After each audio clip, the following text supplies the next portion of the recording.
Hey, good morning, good afternoon, good evening, wherever you may be. Craig, Hiking Pipes, and this is a VR out to Kevin, the Hobbiton Piper, and he's from the heartland of America, Missouri, and he is having a gall to celebrate his 2,000 subscriber mark.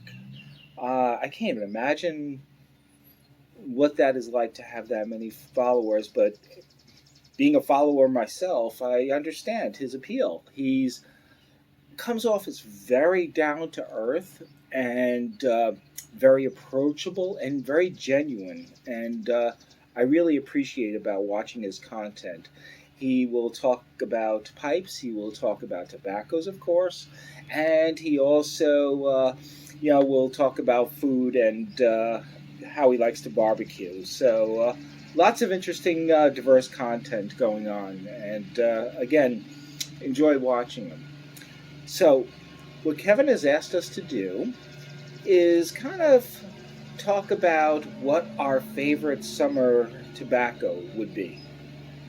Now, for me, that's a little tough. I don't normally, or I haven't been, denoting winter and summer tobaccos. Um, First, I'm not a Latakia smoker, so which is a very popular cold weather blend. So I mostly smoke Virginias and vapors, mixes of vapors and burleys. So in the wintertime, I would probably drift a little more towards burleys, but again, no dedicated blends that I go through. But what I've dedicated myself to do this year, or at least try to, is really understand tobaccos a lot more than I have. I've been smoking a pipe for about 3 years, and this year was kind of dedicated to really trying to understand tobacco and the flavors and the nuances and so forth. Well, neglected my housekeeping. My Radice apple rind. Again, this was the pipe was a Christmas gift this past Christmas from my wife, and I'm smoking McBaron's vanilla flake in it.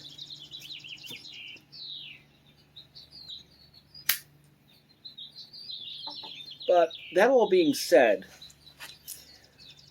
and from what I've learned and keep learning, I could see myself gravitating in the warmer weather to brighter tobaccos, perhaps.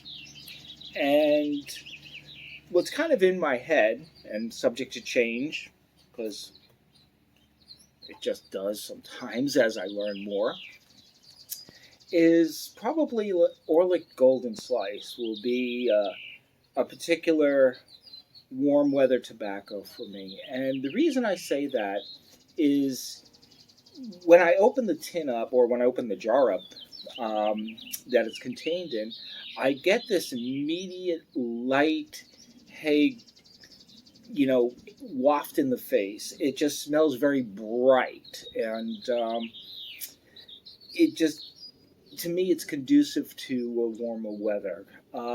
It also, although it's never really, or at least not that I found, it's never formally listed as a vapor.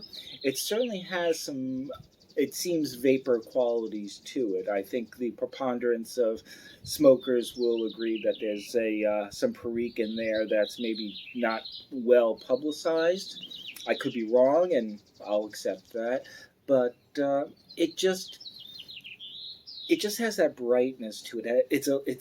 It feels like a lighter tobacco versus maybe like, to me again, because I don't smoke Latakia, but more, like a Burley would. Burley just seems a little, you know more down to earth, a little nuttier, a little more earthy, just a little deeper, and that's why I say that. I mean, certainly this McBaron Vanilla Flake will be a mainstay in my pipe as well, and I'll be trying some other Virginias along the way. I like H&H Pure Virginia, but it's funny to me the H&H Pure Virginia has somewhat of a deeper um, Virginia feel to it than, let's say, like a the Golden Slice would. So anyway, if I like I said, if I had the proverbial gun to the head and said pick one, I probably, at least from what I'm thinking about, would have to say, the Orlick Golden Slice, maybe this the McBaron Vanilla Flake, which is a nice light blend, would also be there. So anyway, congratulations, Kevin, and thank you for hosting another GAW, and I look forward to a lot more content, and to everyone, be well, be safe, be good to one another, and we'll talk to you again real soon. Take care for now. Bye bye.